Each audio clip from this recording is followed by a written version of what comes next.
It's time for the Stock Car Show on the Performance Motorsports Network. Powered by the staff at Race Chaser Online. Your motorsports, your way, every day. And now, here's your host, Tom Baker. That's you. That's me. Is it? Are you sure? Yes, I'm very sure. Sometimes I get so confused. Hello, everyone, and welcome to the Stock Car Show.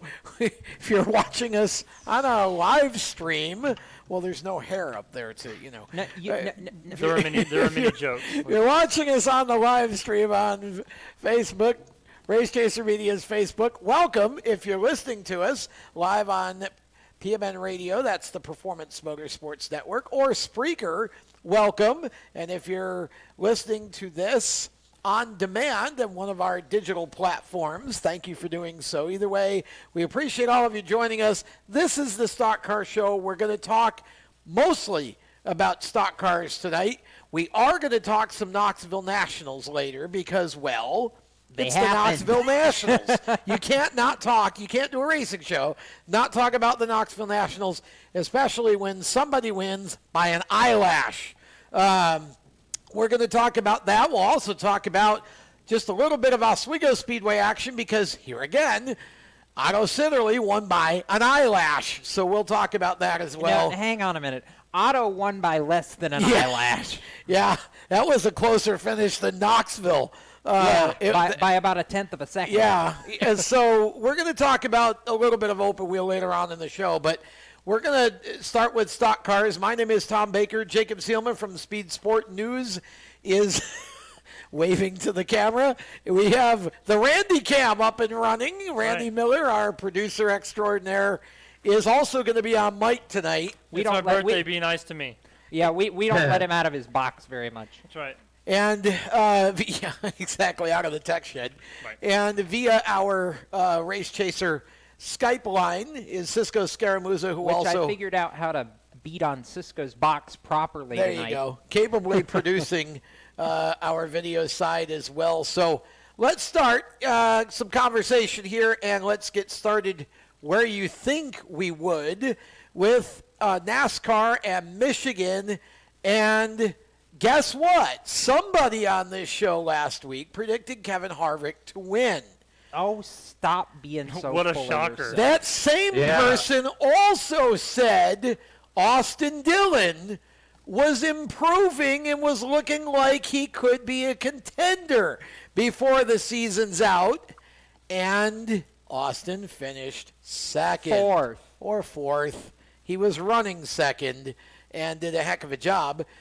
The big story is Harvick inches up on Kyle Busch's points lead, and we now have a bit of extra definition, I think, for the playoff bubble. As we get down to the last couple races, I think it's gotten a lot simpler than it was just a couple of weeks ago here. Mm-hmm. Basically, if you're not already in, you better win. It's pretty much how it is. And you know what? I'm going so far as to say if you got to win, you better do it Saturday night, because I don't think you're going to do it in one of the last two races. Well, one never knows. I mean, it's Indianapolis and Darlington are strange outlier tracks. Okay, fair enough. If Paul Menard can win the Brickyard 400. I mean, it's not like it's impossible. In Darlington, let's face it, Regan Smith won a race at Darlington, his only Cup feature win, and I'm surely not trying to be in any way negative toward Regan or the Furniture Row team, but that was not an expected win. That was before 2018. What's that? That was before 2018. So you're saying that you don't see anything unexpected then, Randy, in 2018. Okay. The NASCAR season has been going on for, 8 months now, and the same three drivers, with the exception of Clint Boyer and Austin Dillon and Eric Jones, have won all the races. Hang on, you forgot Chase Elliott. Oh, and Chase Elliott, yes. Yeah. Now, how could you forget Chase Elliott? Well, I know it did happen 2 weeks ago, but Harvick won again, so we're repeating the process all over again. Chase Elliott fans in our audience, feel free to send your hate mail to me. disappointment hate mail to Randy at. Exactly. By the way, just to clarify a point that you made a minute ago, Tom, not only is Kevin Harvick inching up on Kyle Busch's regular season points total, he's actually leading the point standings that really matter, i.e. the playoff picture. Well, and see, He has more playoff points which, than Kyle Busch now. Which brings me to the first question I was going to ask is, does Kevin Harvick overtake Kyle Busch in the next couple races to win the regular season championship? And I was going to go around the table. I'll start with you since you kind of brought it up. Yes or no? 4 syllables. Absolutely. Yes, he does. Without question. Honestly, okay. I believe that Kevin Harvick is going to win 2 more times before the playoffs start. And it's going to be the last 2 races before the playoffs start. I believe that 4 team wins the Southern 500, and I believe that 4 team wins the Brickyard 400. There's my bold prediction for the night, y'all. And you're sticking to it. Okay. Randy. You know, it's kind of an open-ended question because I feel like, and actually Jeff Burton said it on the broadcast on Sunday, that it's a one-upsmanship. Every week, one of the 3 drivers one-ups the other one. So I think it's going to be a matter of which driver actually ends up the last one to one-up at the end of the regular season. So I don't think Harvick's going to be able to do it. I think Kyle Busch is going to win the regular season championship. Guess who's going to one-up Kevin Harvick this week at Bristol? The same guy who keeps one-upping everybody at Bristol over the last 5 years, Kyle Busch. Just saying. Okay, Cisco. Jacob, I don't want to be the +1 to Jacob here, but I have to be the +1 to Jacob, especially to the Bristol point. I can't leave this world that says that Kyle Busch is going to whoop everybody the next couple weeks, and yep, you win. Okay, so basically it's 2-1 in favor of Harvick. Yes. I think that's where we're at, right? Yes. Okay, Yeah, so that was a really awkward roaring silence. Yeah, okay, so I'm going to make it a tie because Kind of I say Kyle hangs on because I think Kyle's going to win Bristol, and that puts us in a situation where basically he's going to have some bad luck, or at least finish worse than Harvick by a bit at Darlington, and Indianapolis is a weird deal. I really don't know. Kyle Busch should be a 3-time Brickyard 400 winner, but Martin Truex made sure that didn't happen. Yeah, and I feel like Oops, Indianapolis I went there. is the track where we may actually see something different besides the big 3. If there's going to be one of these tracks that is not going to be a big 3, I feel like it's going to be Indianapolis. So I'm going to say Kyle Busch wins the regular season championship. And I'm not very excited about Paul Menard's chances at Indy, though certainly that's a track where you could see a fuel mileage kind of thing. And I guess if you look at it that way, then it opens it up to a lot more than just the fastest cars. So interesting race. It really was. I feel like Kevin dominated it, but at the same time, I also feel like we saw some guys who really could have done well and could have been in it at the end of the race and just either mistaked themselves out of it or just didn't have the speed. I was a little surprised, honestly, that more guys didn't attempt to do what Austin Dillon did and just go off strategy to try and get track position. Even more surprised that more guys didn't, attempt to do either no tires or 2 tires to put themselves in position. But I felt like there were a number of fast cars there that just didn't pan out in the end, Jacob. I'm actually going to defer to Cisco on this one because he's been antsy for the last couple of minutes. Well, I just wanted to point out the fact that we saw somebody try that. It's not the car I would have guessed that was going to try that because it was the 48. And as somebody who's watched Chad Knaus's pit calls, 2 tires to put yourself out front isn't really a thing he normally does. It's normally he's the 4 fresh tires, fly through the field guy. But Jimmy tried that early on in the race after, I believe, the first stage. And it worked for about a lap, and then Jimmy just went straight to the back. So I don't know if that kind of became the meter stick for everybody the rest of the day, but I think that scared some of the guys into not wanting to try it. And I'm going to be honest, in all fairness, I'm surprised that didn't work, Cisco, because we've talked about Michigan the last couple of years being a track where, because of the fresher pavement, you don't really have a ton of tire wear. So I kind of looked at that, and when they did it, I thought, oh, hey, this might be good. Oh, hey, that really that really didn't work. Yikes. Yeah, no, it was a case, and I mean, we saw it for the first part of the race where so many of those cars, especially the 20, were just so completely out to lunch if they went anywhere near just above that groove. I mean, we saw Alex Bowman nearly spin it out. Obviously, the problems with the 20 car basically all day. I mean, I'm not convinced there wasn't something seriously wrong with that car. Me neither. But that was scary. But yeah, no, that just seemed like a race where if you left the groove for whatever reason, whether it was because of old tires, your car got too tight or too loose, if you weren't on that perfect edge of control, you were just, like I said, out to lunch. Yeah, there's no doubt that I feel like this was one of the lesser Michigan races. Usually I think they're a lot more exciting than that. Yeah, it was kind of Yeah, that's kind of the way I feel about it too. Just didn't pan out into a great race to the finish like we would have expected, though certainly Austin Dillon did his best to try and make it so, but he did have a good run.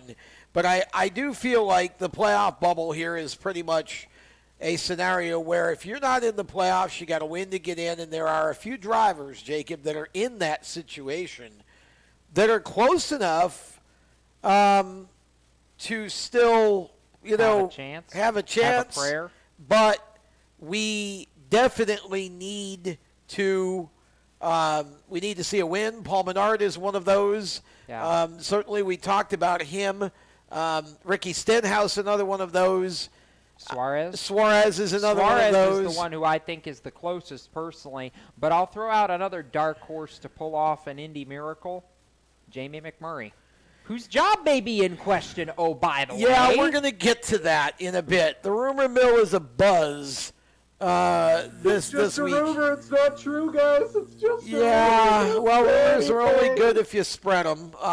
Which everybody's doing. We're gonna get to the rumor mill. This like could the other rumor. This could be an unexpectedly interesting off-season here with a few things going on. We're going to step aside. When we come back, we're going to continue to talk NASCAR, the Cup Series, the Xfinity Series, the Truck Series. We'll talk modifieds as well here as we continue with tonight's Stock Car Show presented by HMS Motorsport, the leaders in motorsport safety.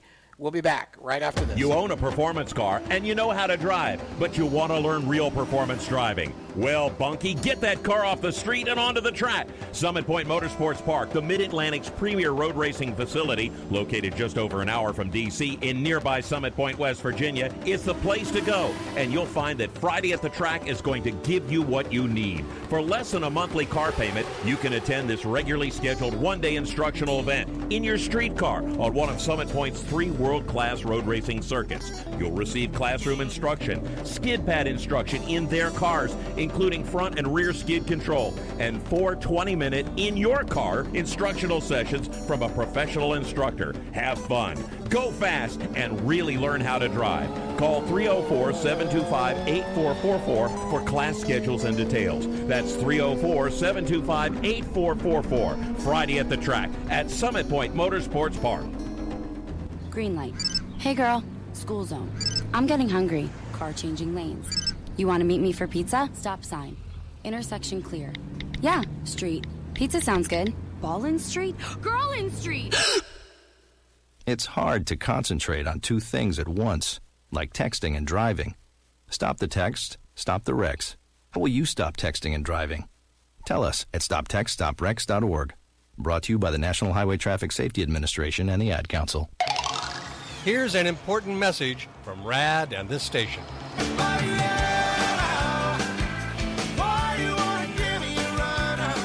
Hi, this is Bob Sheehan from Blues Traveler for RAD, Recording Artists Against Drunk Driving. I like to party just as much as the next guy, maybe even more. But the one thing I won't do after I've had a few is get in the car and drive. Don't blow it. Always choose a designated driver. Remember, music lives, and so should you. Automotive technicians and auto service trainees, how would you like to work at the beach and perform for one of the best car care centers in the nation? Louis Meineke is now looking for skilled automotive technicians to join their award-winning team.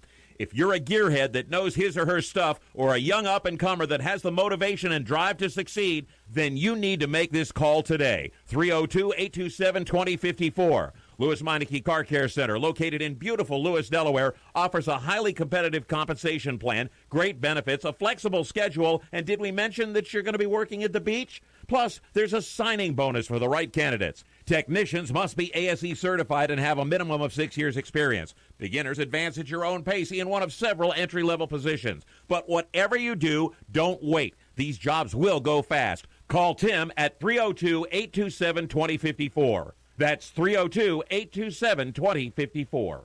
Louis Meineke Car Care Center. Rev up your career. Hi, I'm Noah Gregson, and you're listening to Race Talk on the Performance Motorsports Network. Now back to the show. Welcome back to the Stock Car Show as we continue to talk racing here. Looking at NASCAR, looking at the playoff bubble, we talked just before the break about the fact we thought there were 4 guys that needed to win to get in that were still close enough to be considered. And that's 4. That's 4, yes. For those of you who don't know. Those of you who don't know, that's 4. Ricky Stenhouse Jr., Paul Menard, Daniel Suarez, and Ryan Newman.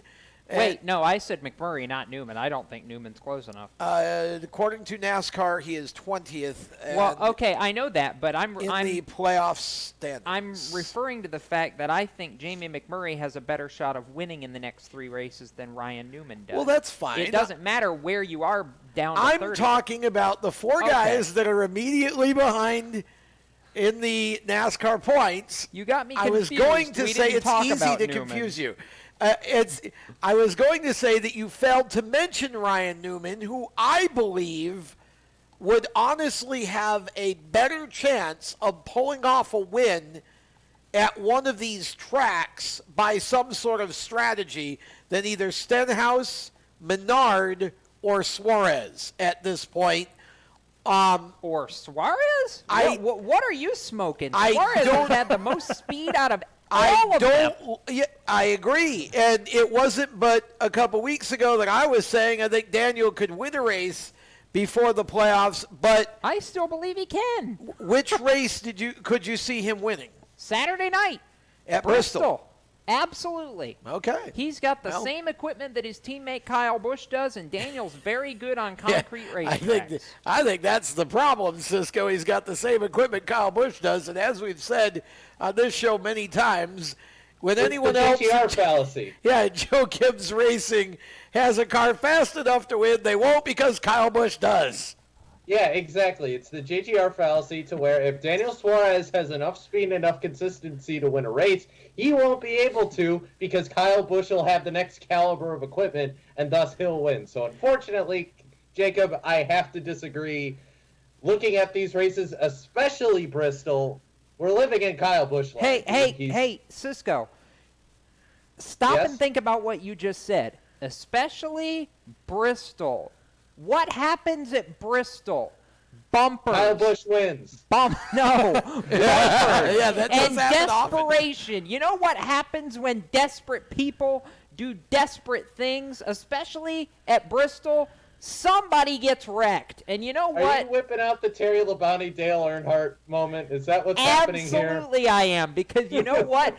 I sooner believe that somebody will dump Kyle Busch to win on Saturday night because they're desperate, then I believe that Kyle will just blow everybody's doors off. So Jacob is predicting Daniel Suarez to spin his teammate for the win at Bristol. That's what you just said. That's going to be the next Martinsville. I hope you realize that. That's going to be the next Matt Kenseth moment at Martinsville. I think that the issue. Happens. I'm sorry to all the Kyle Busch fans. I'm sorry, but that's what it's going to be. I think the issue, though, is the fact that Kyle Busch is so fast, nobody's going to be able to catch him to spin him out and wreck him. I wouldn't be so sure about that. Speed disparity is not a huge thing at Bristol, Randy. You forget. That's very true. That is true. I just feel like Bristol is a track where you look at Kyle Busch. Now, there are others, obviously, that can win there.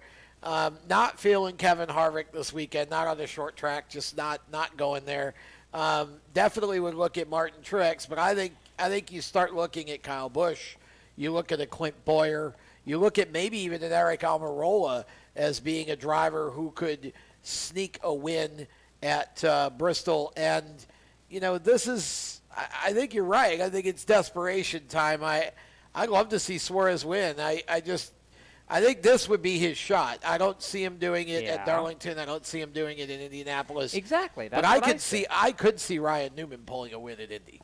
Well, yeah, he did it once. He made the Indy miracle happen once before. I could see that happening. I feel strategy. Yeah. Well, by the way, I was there. I remember. I was there. You were there. By the way, anybody that tries to spin me the lie that Kevin Harvick can't win at Bristol. Didn't say couldn't, just said not feeling it this time. Okay. I mean, plus he won this week, so the race to take him out either. The big three has been you can't win two in a row. Except Harvick did it twice. Oh, well, he won in the beginning of the year before the other two really caught fire. Now it's been kind of they've been passing the ball around. So Kevin Harvick won this week, so it follows that Kyle or perhaps Martin will win next week, and then the other one, whichever of those two didn't win, will win at Darlington. That's kind of how this is going lately. It's interesting to note too that when you look at the standings here, there's a couple guys that I think could win at Bristol that we haven't even talked about. Kurt Busch being one of them. Kurt Busch, 5-time winner. And let's just go ahead and get into this, all right? Because Kurt Busch was the subject of all day. Down the rabbit hole we go. Well, not Bristol, but the rumor mill. Kurt Busch was the subject of a major rumor over the weekend when Motorsport, I believe it was, announced that he was leaving at the end of the year, Stewart-Haas Racing, and going to Chip Ganassi Racing with Monster to replace Jamie McMurray. I hope somebody told Jamie. And would drive the one car next year. And hey, you know what Chip's response to that was? Point blank to the media. Nobody ever said Jamie McMurray was leaving. Well, he said you guys just assumed that. So we're going to have a third car possibly at Chip Ganassi Racing, according to Chip. Let's be clear. The McDonald's, Cessna, all the sponsors that really enjoy being on Jamie's car, if Kurt's bringing Monster with him and the funding is there to start a third team, why wouldn't you do it? Well, I'm not disagreeing with that, but Chip's run 3 cars before. Actually, maybe they can take the 41 number so that when Cole Custer comes up, they can have the 00 on that car. Because that is a Ganassi number. I totally forgot about that. 41 used to was a Ganassi number. Back in the Sorensen days, way back in the day. Yeah, I think that would be really interesting to see. There's a 3-car team dream that could actually happen. And again, Kurt's denied it and said, I'm talking to a bunch of teams, whatever. And Chip certainly has added fuel to the fire. Yeah, so you know that something is going on. There's a little bit of smoke there, if not, some fire. So we'll see what happens. Here's the question, and I'll go around the table. If Kurt Busch leaves, is Cole Custer the heir apparent to that car, whatever number is on it? Jacob? Oh, heck no. Custer's not ready. Okay. I'm going to hold off on asking who replaces him. We'll talk about that in a minute. Yes or no, Randy? After everything that we've been talking about the last few weeks, they're not going to let Cole slip away and go to a different team. So if it means moving him up the cup to getting there, I never said he was going to a different team. No, I know, just said but he's not ready. He'll move up, ready or not. If they want him in Cup, they'll put him in Cup. Well, if they want him, I guess the question is, do they believe he's ready? Cisco, do you believe he's ready, and do you believe they'll believe he's ready? I don't think it matters if they think he's ready because money talks. And last I checked, Cole isn't going anywhere due to, isn't it his dad part of the ownership group for? Not ownership. Group. He's the vice president. Yeah, he's basically like third in command or so. Well, yeah. still, nonetheless, I think that tells us everything we need to know. Well, so all right, so nobody. So you think he is coming up? Then you think they will bring him up? Easy. Okay, so Cisco says yes.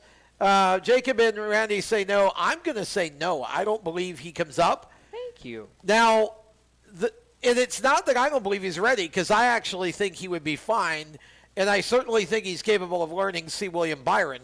But here's the thing for me. Something tells me there's something else going on. Let's talk for a moment or two about who could fill that seat if Kurt Busch leaves and Cole Custer does not come up. And I've got a name. I bet I have the same name you have. And I wish we had a sound effect for it. It goes like this. Ding! How about Christopher Bell to Stewart Haas Racing and Ford in the 41 car? No way on this planet, because he's being bought and paid for by Toyota. And I have been told more than once by Toyota top people, they are not letting go of him. It is not happening. He's in his prime, Jacob. And hey, I'm already going to reiterate something that Christopher himself said before Watkins Glen. He said he's talked to David Wilson with TRD, and they have already booked him for another full year in the JGR Xfinity car next year. Period. It's done. It's happening. Christopher Bell will not be in Cup next year. I'll tell you who I think is going to be in that car, though, if Kurt Busch leaves. And his first name also starts with a K, but his last name starts with a K, too. Casey Kane. That's exactly who I was thinking, too. See? Casey Kane. Yep. Because I think the 95 team's switching to Toyota, and I don't think Casey stays if they do. Well, but what? Okay, so Dirt. What? Dirt. That's why. Dirt? His dirt ties. AKR. Okay, I don't. That to me is abstract. Tony likes dirt people. That's why, and he can't get Larson. So why not get Kane? Well, that's why I was thinking Bell, because Bell seems to like to drive. Absolutely not. But Toyota will not let him go. Well, okay, so apparently they've talked Chris out of his original thought that he couldn't see wasting another year of his prime in Xfinity, and frankly, neither can I. Yeah, I think he got fussed at for saying some of that. Well, I'm sure he's did. He's under contract to Toyota, and that's a multi-year deal. He's not going anywhere. We'll pick this up on the other side of the break, because I have some thoughts on all of that just got said, and about Casey as well. We'll be back with more of the Stock Car Show, presented by HMS Motorsport, the leaders in motorsport safety. You can find them on the web right now if you wanted to at hmsmotorsport.com. We'll be back with more of the Stock Car Show after this. Do you love the sound of high revving motors and the smell of burning rubber? Do you want to get your car sideways right at the ragged edge of control? If you've always wanted to try drifting or learn to improve your drifting skills, Summit Point Motorsports Park, the Mid-Atlantic's premier motorsports facility, has the expert instructors and the specialized track to teach you how to drift and the skills necessary to drift competitively. From skid pad to open sessions, Summit Point Motorsports Park has the safe and open environment that allows drifters of all skill levels, new to intermediate, to get sideways and smoking. With a focus on safety and the skill set necessary to drift competitively, Summit Point Motorsports Park's Drift Nirvana is just the thing for you. Call for your reservation today, 304-725-8444. Or for more information, go online, summitpoint-raceway.com, or you can email them at office@bsrinc.com. Drift Nirvana, getting you sideways the right way. HMS Motorsport is the leader in motorsport safety. HMS serves the majority of Monster Energy NASCAR Cup, Xfinity, Camping World Truck, IndyCar, and IMSA WeatherTech teams, as well as countless SCCA and club-level racers and driving enthusiasts throughout North America. featuring world-renowned brands like Schuberth helmets, Schroep belts, Adidas suits and shoes, Lifeline fire systems, and even Racecom radio kits. HMS has the right product for your type of racing and your budget. Their representatives are experts on only one thing, making your track driving as safe as possible. With locations in Mooresville, North Carolina, and Danvers, Massachusetts, the HMS staff is always ready to take the time to help you find the right product for your safety needs. Don't settle for second when it comes to motorsport safety. Stop in to HMS Motorsport. Visit them on their website at hmsmotorsport.com or send them a message on Facebook and tell them the folks from PMN Radio sent you. What an awesome game. What's up with your car? I don't know. It won't start. How are we getting home? Chill. My parents signed me up for the roadside assistance from Lewis Meineke. It was free with my oil change. They'd come and get the car started or get us home and tow the car to the shop. Good to know. With my driving, my parents never know what to expect. When you join the Meineke Car Care Club with a $35 preferred service, you get 4 free months of roadside assistance, including tire change, battery jump, lockout service, towing, and more. Contact Lewis Meineke, located on Route 1, or call 827-2054. When do you think of a plumber? Like most people, even if it's an emergency, you can be confident about who will arrive to help you. For quality and reliability, count on someone you can trust. Call on the plumbing services of Hague Quality Water of Maryland. Plumbing doesn't have to be an emergency. We handle all kinds of preventative maintenance too. Hague Quality Water of Maryland is family owned here in Annapolis since 1993. For a refreshing choice, call us at 888-84-WATER or visit us online. COPD, chronic obstructive pulmonary disease, is a lung disease that robs people of their ability to breathe. As many as 24 million Americans suffer from COPD, also known as chronic bronchitis or emphysema, and half of them don't know they have the disease. If you or someone you love is over 35 and has smoked more than 100 cigarettes in their lifetime, visit driveforcopd.org and take the screener, then take that to your doctor. I'm Jeff Stoltz, and I drive for COPD.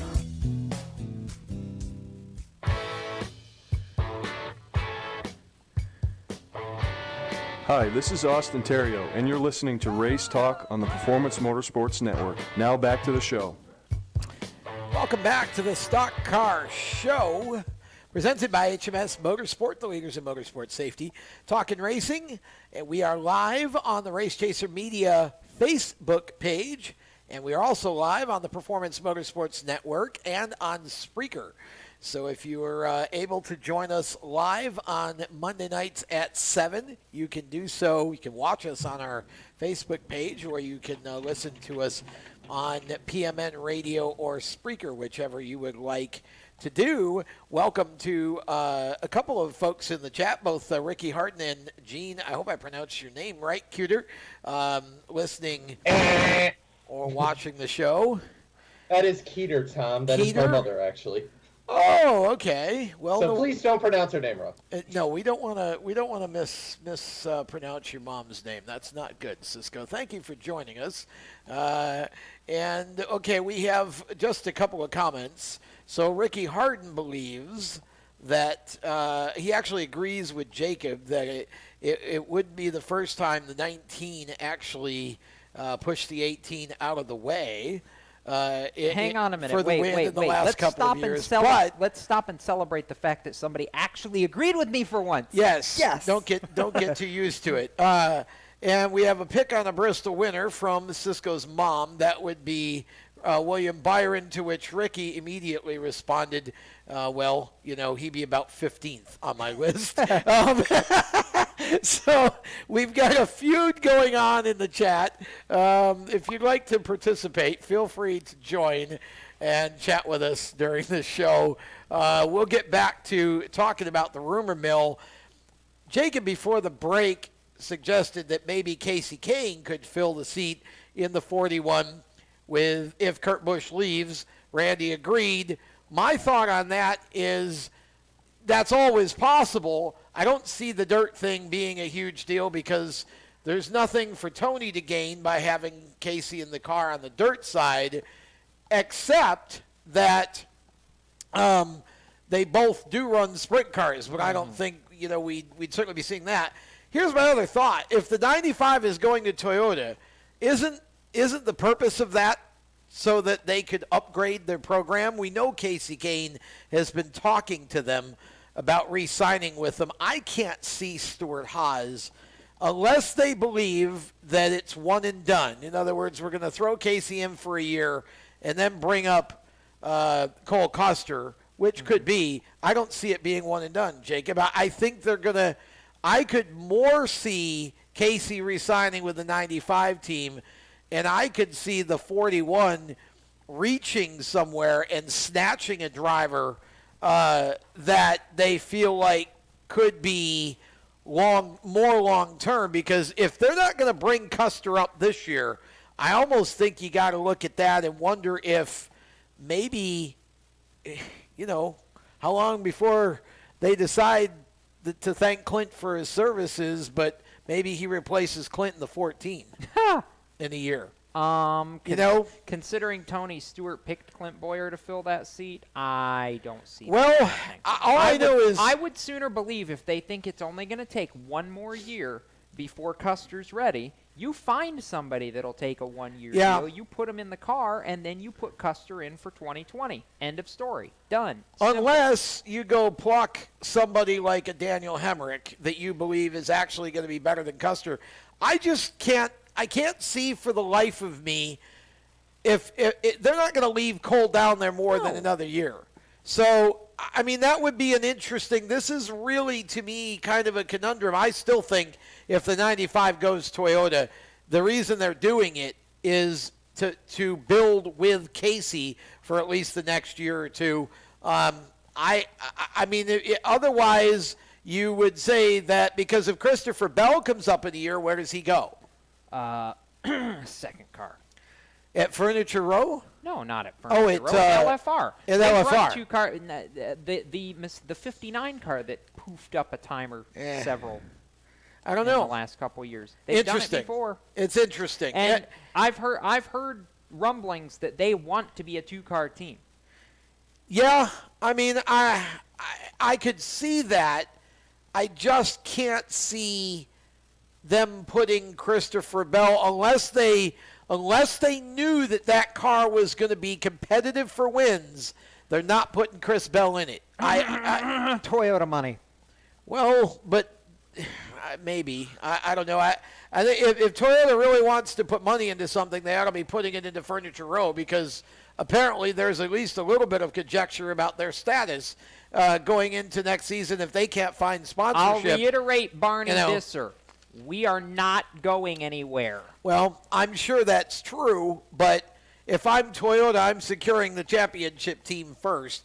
It's going to be interesting. This is going to be, because you've also got, just to mix even more craziness into this, guys, you've also got the rumor that JTG Doherty is going to clean house, which really intrigues me. Yeah, really. Because I can't see them letting A.J. Allmendinger go. I think he's signed. Last I checked, A.J. was signed through 2020. That's what I thought. So I can't see them letting him go. Chris Buescher, maybe, because there's not been a lot of progress, I don't feel like, out of that 37 team. No. And, there's a lot of conversation about, who could maybe slide into there. I saw Ryan Preece's name mentioned. Somebody needs to take that boy and put him into a Cup car. If Toyota's not going to do it, please, somebody grab him. I feel like this is going to be a really interesting offseason, because you got a lot of open opportunities, and if Kurt Busch leaves and goes anywhere else and that 41 car is open, game on, because it could be almost anybody at that point. I'll be honest. If I'm Stuart Haas, I'm at least taking a look at Michael McDowell. If I'm going to, because I believe that Michael McDowell in the right equipment, or Matt DiBenedetto, either or, I believe either one of them in the right equipment is a winning combination, and neither one of them have really had it. So we'll see where that goes. Let's talk about Bristol, because our chat seems to want to talk about Bristol. Yeah, and then I want to talk about the Harvick family for a bit. Can we get to that in a bit? Well, I was going to say Keelan's going to get the 41 next. Actually, he just got a new car. I want to talk about Keelan in a bit, but not about getting the 41. But let's talk about Bristol Keelan. Let's get to Bristol here because the chat feels like they're wanting to pick winners. So let's do a little speculating because we can. It's a little early in the show for that, but that's okay. We'll go where the chat wants to go. So looking at Bristol, to me, the only reason Kyle Busch isn't going to sweep Bristol is because he can't run all 3 races. Now, correct. I can't. I was trying to God. access the entry list for Xfinity, and I wasn't able to see if he was going to be on it. If he is, give him 2 wins on the weekend for me. If not, he's at least going to win on Saturday night in the Cup Series event. Jacob, you agree or disagree? I guess you disagreed earlier. So yes, I did. Who are you picking to win then? Well, I'm going to pick the guy I said was going to move him earlier, and the guy who's had speed in the Gibbs camp. I believe in the 19 team and Daniel Suarez. Oof. And I believe that you will see a third JGR driver win their way into the playoffs, and it'll be the 19 car. Well, okay. So one and I also, if I can ever get to the Xfinity entry list and corroborate that who I think is going to be in the 42 car will be in the 42 car. Don't believe that Kyle Busch wins that race. Well, that would probably be Larson. That would be suspect. correct. The Bristol owes him about 5 Xfinity wins there. Well, yeah. Okay, Randy, I'll go to you next. Who's going to win? Kyle Who's going Busch. to win? Who I would like to see win is Alex Bowman, because I feel like if he got a win, he would be. I mean, he's at the. He's if on Alex the verge Bowman of gets a making it win, into the internet's going to playoffs, break. Yeah, Bowman would be knock the fence down material if he but pulls you know off what, though, a win. As we get to the end of the regular season, I feel like teams aren't starting. They're just now starting to make those desperation moves and doing whatever they think they can do to shut down this 3-car domination that we're seeing. So if anybody's going to do it, I feel like it's going to be a Hendrick car that's going to take chances because they know what they have to lose. And Rick Hendrick is not going to want to see none or one of his cars in the playoffs. So. Well, okay, Randy, I'll remind you that right now all 4 cars are in the playoffs right now. It's just that only one of them has won their way into the playoffs. The other 3 cars are 2 of the other 3 cars are in by points. Sorry, I forgot Byron's a little lower than I thought. Yeah, now we don't want to hurt Cisco's mom's feelings here. Cisco, do you give William Byron a chance to win? I mean, you got to be nice to your mom here. Yes, but it's Bristol, so if somebody named Bush doesn't win, it's going to be weird. So wow. Well, it's happened before. When you look at the results in Cup there, I mean, you have a Bush and then you have somebody else, then you have a Bush. Sometimes you throw in a Kenseth there, sometimes a Keselowski, and then another Bush. So I mean, it's going to be hard not to pick either of them. I agree with you in the stating that Kyle Busch is going to win that, though I would say. Oh, I was going to even say I think Suarez could do it, but his average finish there is 14, so I can't even say Suarez is going to do it. If it's not going to be Kyle Busch, it's going to be Kevin Harvick. I'll remind Cisco, I'll remind you of a phrase that this guy next to me has taught me to believe in. I believe what I see.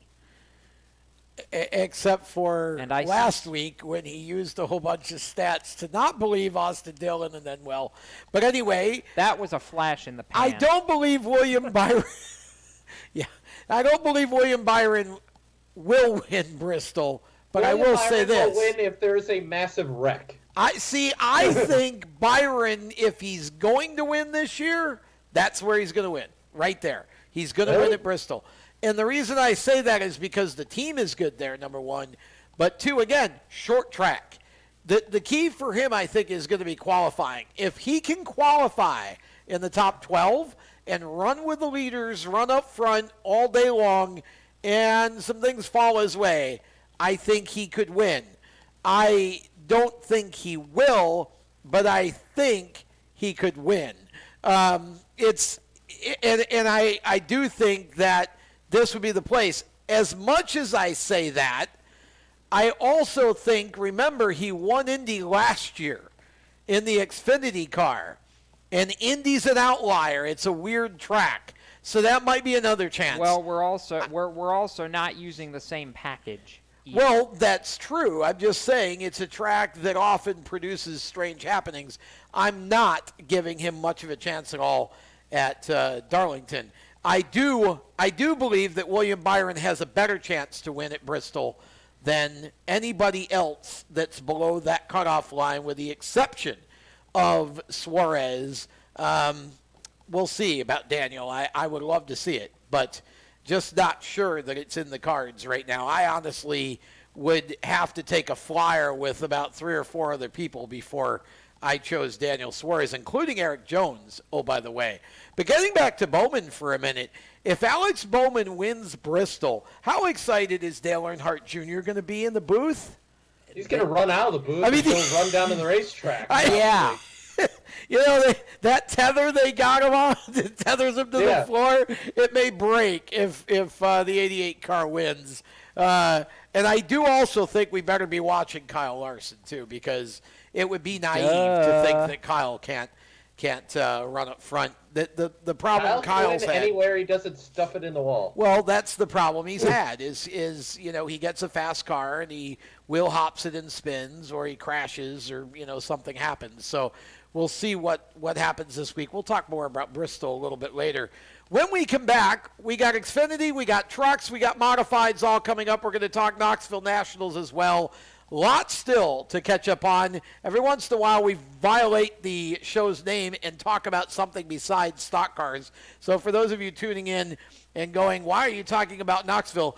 Who wouldn't talk about Knoxville? Somebody won in one of the closest finishes in Knoxville Nationals history, and it wasn't Donnie Schatz. We'll be back with more of the show right around the turn. It is presented by HMS Motorsport.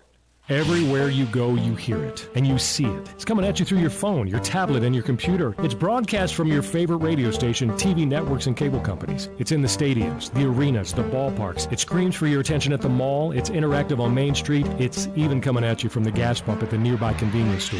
What is it? It's digital content. It's digital content. It's digital content. Somebody has to create it. Somebody has to manage it. So whether your dream is to write it, design it, create it, call it, produce it, voice it, host it, light it, shoot it, switch it, record it, color correct it, edit it, code it, repurpose it, tweet it, blog it, post it, compress it, upload it, replay it, or make sure it gets to where it's got to go when it's got to get there in the format it's got to be in, you need to attend Carolina School of Broadcasting. The skills you will learn, the experience you will get, and the connections you will make at Carolina School of Broadcasting will open the doors to the career you want in digital content creation and digital content management. Call or come by today. Click csbradiotv.edu. Parents, your son or daughter has had their license for a while now, but you want to make sure they're prepared for any situation they may face on the road.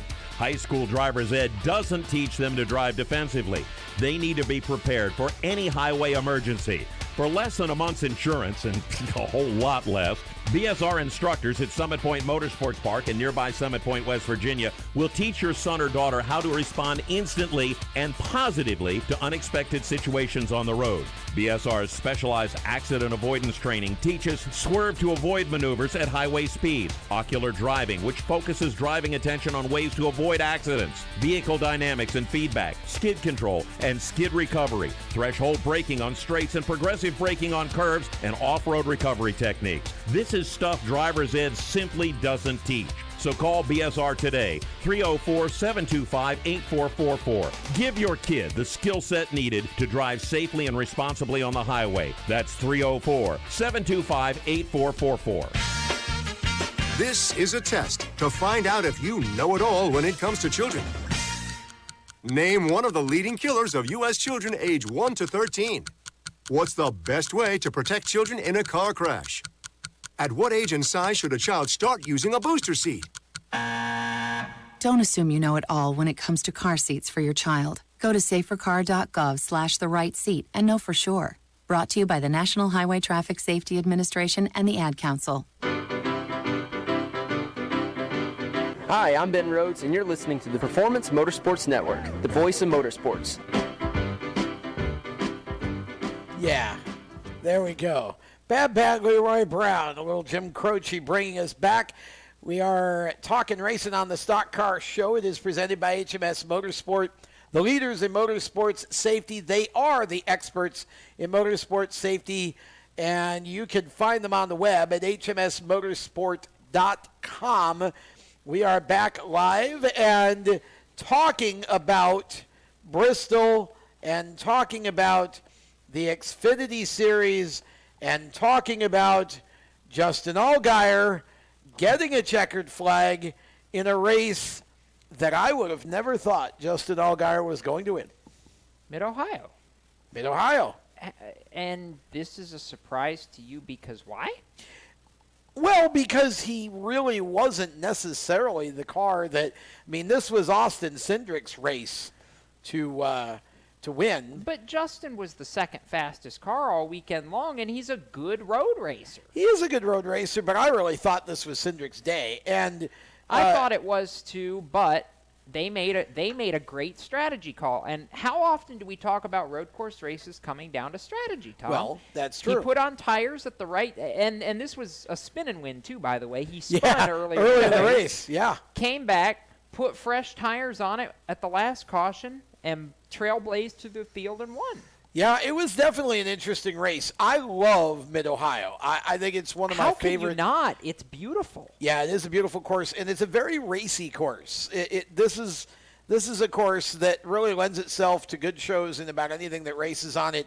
Allgaier got the win. Cindric leading the most laps with 59, and we had Hemrick finishing third, Tift finished fourth, and Truex fifth. Good to see all those young guns up there and challenging for the win. Definitely, Cisco, a good run for Ryan Truex and for Matt Tift. I feel like this is kind of a home race for him, and I feel like he really did himself proud. Oh, and he had the Ohio sponsor with Cleveland Indians on board, and that was cool. And then, of course, Ryan Truex, that was the home race for Leaf Filter as well, and he said as much. They had about 400 people at the race, and they were all cheering, so he was excited about that. But, Jacob, I know you got a chance to listen to the interviews. Did it sound like Austin Cindric was just beating his head against the wall? He's like, we should have won that, and then we just didn't take the right strategy? Yeah, pretty much. But in the same vein, I listened that the difference between his tone in the TV interview and his tone in the post-race press conference after he had about 5 minutes to really sit down and put it through its paces in his head. In the moment, as a driver, yeah, you're frustrated and you're beating your head against the wall. What could we have done differently? But I think after about 5 minutes to reflect on it, not only was he equally happy at the speed that they had, but he realized, it's like he said in the press conference, we controlled everything we could control. We couldn't control the fact that they were on a different strategy that just happened to work better. And I think for a young kid to have that kind of perspective really says a lot. I believe that you better look out for Austin Cindric in 2 weeks at Road America, because I don't think he's going to let the same mistake slip away twice. I very much believe that he will come back in the last road course race of the year and really, really, really have a chip on his shoulder and something to prove. And while we're at it, yes, Cisco, I'm going to give you some props down here. Good dog, because you picked Alex Labay to have a top 10. And guess what? Did you just call Cisco a dog? Yes, I did. I don't know how I feel about this. Wow. Okay. He'll survive. He did predict Alex Labay to have a good The weekend. Canadian had a top 10. Finished ninth. I love it. And so did Spencer Gallagher, 8th place for Spencer in the 23. Got to give him some That's not a props shock. as well. I mean, and the 90 was 15th. If he didn't get spun out, he could have had a top 10. Andy Lally was. Well, Andy Lally had a top 5 last year, so we knew he could do it. And Jeremy Clemens also had a strong run and didn't get the result that he deserved because of that. Now, there was a thing there, too. There was a thing there. There was also a thing with Ross Chastain and Joey Gase. Is it really a thing? Isn't Joey Gase like a $125 soaking wet? Like, I mean, that's like me. That would be like me picking a fight with somebody. Like, just get in your car and go home. Hey, Randy, that'd be like you picking a fight with Ryan Newman. Exactly. I would get killed. I would just get straight killed. I don't know about any of that. All I know is that I had never heard Joey Gase cuss before. Joey knows some words, and he used them the other day. Yeah, I'm assuming you watched the video. Yeah, he did not mince words about how he felt about Ross Chastain. Called him the golden child of JD Motorsports. Never does anything wrong. Lots of back and forth there. Mostly forth from Joey Gase. I don't know how much Ross really. But here's why I brought this up. Ross Chastain just happens to sit on the playoff bubble in the Xfinity Series. Now, Michael Annett is 49 points below the cutoff line. He's the closest one to Chastain. You've got Annett, Ryan Sieg, Jeremy Clements, Alex Labay as the four that are immediately in back of Chastain. Is there anyone who gets a win and knocks Ross Chastain out of the playoffs in the next couple of races? Jacob. You know where anybody who knows me knows where I'm going with this, because I like the lightning in a bottle theory. And I can't wait to hear how you tie that in. If it happens, and I'm not saying it will happen, but if somebody knocks Ross Chastain out with a win, it'll be because lightning got caught in a bottle for the second year in a row. Jeremy Clements pulled off a miracle at Road America once, and I'm not convinced he can't do it again. Well, there is that. Cisco? It feels so weird seeing Chastain in this, because Michael Annett's in a junior motorsports car with arguably way more stuff behind him, and it's just not working for him. So, no, I mean, that worries me about what he's going to be doing next year. But we know what he's going to be doing. Yeah, the same thing. He's resigned. Him and Pilot have resigned. Okay. Yeah. They just gave him a new crew chief, too, Travis Mack. Which I think that once they start to gel a little bit, it may not be in time to do anything this year, but I think Travis Mack could actually elevate that whole program. But can I just say, if John Hunter Nemechek ran that whole season, he'd be in that position right now, probably. Yes, he would be in that position, because even without running the whole season, it wasn't but 2 weeks ago we were talking about him being 1 point behind Ross Chastain for 12th and not being playoff eligible because he hadn't run the whole year. If John Hunter runs the whole season, he's in the playoffs right now, and we're not even having this discussion. So, Cisco, you were saying no, that nobody knocks Ross Chastain off the bubble, or? I'm looking at the list. Unless Jacob's right and lightning in a bottle, I don't think anybody does it. Randy. Can I get my answer when we come back from break? If he doesn't send us to break, he's going to Here's the deal. Randy is the producer, for those of you who don't know. So when he says we need a break, we go to break. We're going to break. Back with more of the Stock Car Show, presented by HMS Motorsports, in a couple minutes. You own a performance car and you know how to drive, but you want to learn real performance driving. Well, Bunky, get that car off the street and onto the track. Summit Point Motorsports Park, the Mid-Atlantic's premier road racing facility, located just over an hour from D.C. in nearby Summit Point, West Virginia, is the place to go. And you'll find that Friday at the track is going to give you what you need. For less than a monthly car payment, you can attend this regularly scheduled one-day instructional event in your street car on one of Summit Point's 3 world-class road racing circuits. You'll receive classroom instruction, skid pad instruction in their cars, including front and rear skid control, and 4 20-minute in-your-car instructional sessions from a professional instructor. Have fun, go fast, and really learn how to drive. Call 304-725-8444 for class schedules and details. That's 304-725-8444. Friday at the track at Summit Point Motorsports Park. Every 30 minutes, another innocent person is killed due to a drunk driver. My best friend. My brother. My poor grandchild. My sister. My father. My husband. My mom.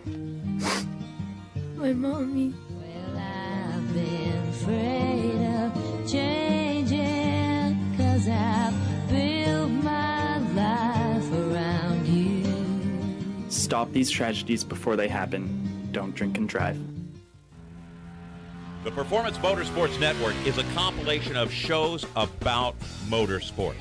From technical to controversial to just fun, everything you like about racing and gearhead stuff is right here on one internet channel. The Performance Motorsports Network. Tell your friends about it.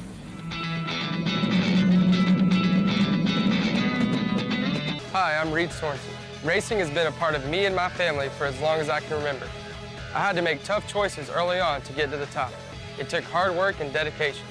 But it's those tough choices that help me prepare for challenges I would face as a cup driver. Make the right choices today and be ready for the challenges tomorrow. This message is brought to you by the U.S. Air Force.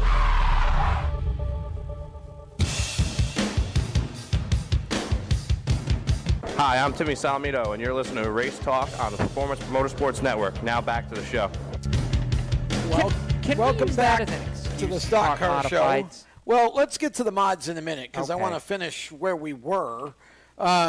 So back with the Stock Car Show, Tom Baker, Jacob Seelman, our Randy Cam is working tonight. Producer Randy Miller over there, and Randy has been doing a great job Randy's gonna in the start dancing in a conversation as minute. well. Glad to have Randy on the show here tonight. Cisco Scaramuzza via the Race Chaser Skype line. All right, so let's finish the Xfinity conversation because I had asked Randy, does anybody knock Ross Chastain off the bubble? And Randy needed to take us to a break, so now we're back from break. So, Randy, you say... Kaz Gralla. He can't. Even if Not Kaz allowed. wanted to, he can't because He's missed a couple races, and that was kind of when I was looking through the list of drivers that I thought would be interesting surprise winners. That's Kaz at Road the name America? Kaz at Road America came to mind, but it wouldn't matter if he did win because he can't knock Ross Chastain off the bubble. He's not playoff eligible. Not anymore. NASCAR denied his waiver request. Yeah, which by the rule is the fair thing to do. So I guess, Randy, so that's a no. Yes, no. I mean, if Kaz would be the I guess the sentimental favorite, but I mean, if it can't be him, there's nobody that's stronger than Christopher Bell or Justin Allgaier. So I mean, Therefore, he says nobody's knocking Ross off. Nobody's knocking Ross off the bubble, and right. The truth of the matter is, it's definitely at this point, it's going to be very difficult to do that. The one guy that I think, I would probably give a half a shot to would be the same guy you guys talked about, Jeremy Clements. Well, it would have to be Road America. Okay, let's be clear. There's more than one way to knock somebody off the bubble. You can point your way in too, and remember the whole reason that you started this discussion was because of the whole Ross Chastain versus Joey Gase feud. And one of the things that Joey said in that whole video conversation, where he used a lot of those colorful words that you referenced, Tom, was the fact that Ross Chastain would not make it to the playoffs because Joey would make sure he didn't finish between now and then. Well, hopefully NASCAR would think better of that. That's a bit like Scrappy Doo yelling at you versus when you're like a giant monster or something. Wow. Okay, no love for Joey Gase's... Sorry, I'm just being honest here. Okay, well, I kind of agree, but no, I don't. I just if Joey goes to that extent, then I lose all the respect I have for Joey. But I think Ross Chastain makes the playoffs, and the thing about Ross in the playoffs, he may or may not get out of the first round. But I'm going to tell you, there will be nobody in the Xfinity Series playoff field who will race any harder to stay in the playoffs than Ross Chastain in the JD Motorsports car, if in fact that's where he goes. Jacob? I have a point. Make a point. All right. So talking about the Xfinity Series, I want to bring up the real storyline and not all this other junk, fights and crap. The real story of the Xfinity Series right now, to me, is the battle that we're going to have over the next 5 races for the regular season championship. We were talking about this during the break a little bbit ago, where you mentioned Justin Allgaier's having a career year, yet he's 5th in points. But then you look at the right-hand column, and you realize that the top 5 in regular season points, Seabell, Sadler, Hemrick, Custer, and Allgaier, all 5 of them are separated by 20 points. Christopher Bell has 771. 5th place, Justin Allgaier, has 751. You can make that up and more in one race, which is why I believe right now that battle is going to be what's very, very fun, and the tipping point could be getting another win or two between now and the time the playoffs start here in 5 races. Who gets another win or two and wins the regular season championship? For me, right now, all the momentum's on Justin Allgaier's side, and we're going to a couple of tracks where he's very, very good. He's a former winner at Bristol. We know he's good on the short tracks. You've got Richmond in there. He's proven his prowess on the road courses. We've got another one of those coming up. As far as I'm concerned, all the positive mojo's in the 7 camp right now, and I think he's more than capable of overhauling Christopher Bell. I agree he's more than capable. I don't think he will. I think Chris Bell wins the championship. I also think that there's a pretty good chance that before we're done, Daniel Hemrick gets his first win. Okay. I'll add to that. If he gets his first win, he wins the regular season title, because I think if he gets one, he gets more than one. But that's contingent on him getting one. I'm not quite that exuberant about Daniel. I am, because he's been so close. But because I think, again, you look and he's kind of outnumbered here. I mean, you've got all the junior motorsports cars. You got Seabell.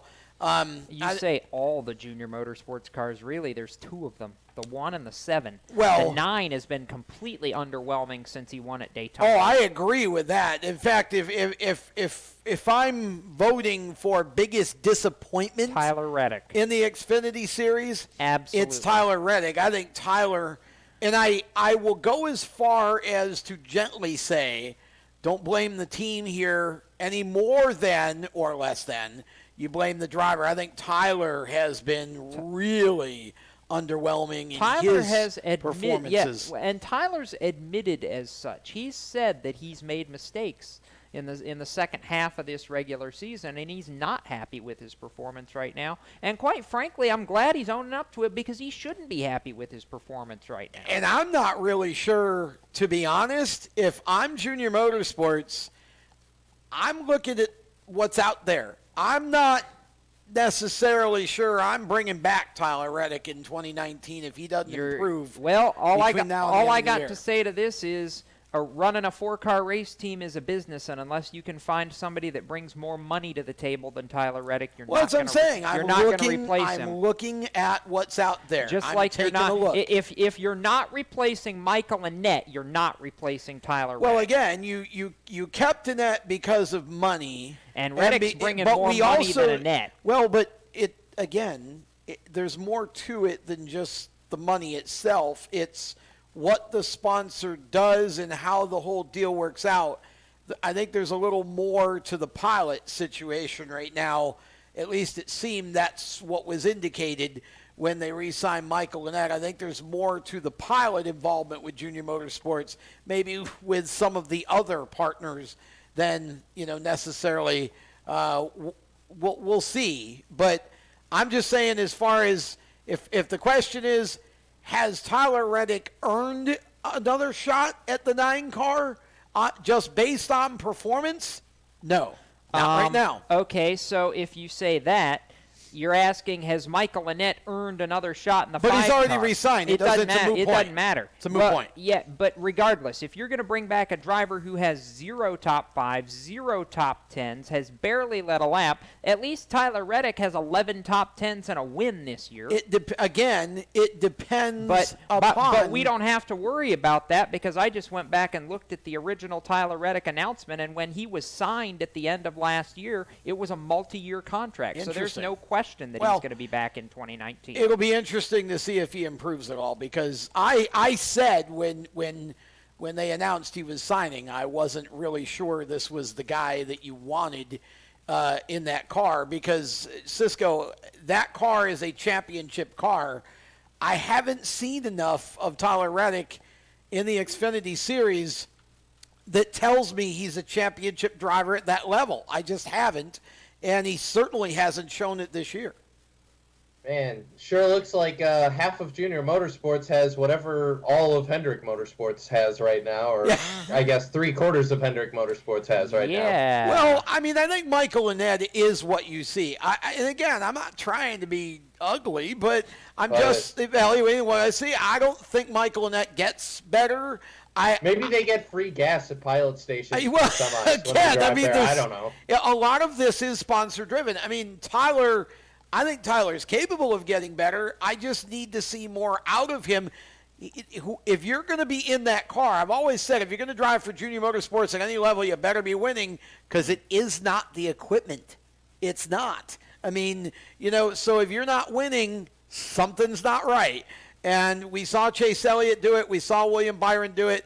We've seen Elliott Sadler almost do it. Well, yeah, I mean, Elliott certainly, and Allgaier. To be quite frank, the driver I'm most worried about right now, as far as potentially not coming back to JRM next year, it doesn't matter how good your performance is if you don't have the funding to back up being there. The guy I'm most worried about right now is Elliott Sadler, because he doesn't have funding because one main's not coming back.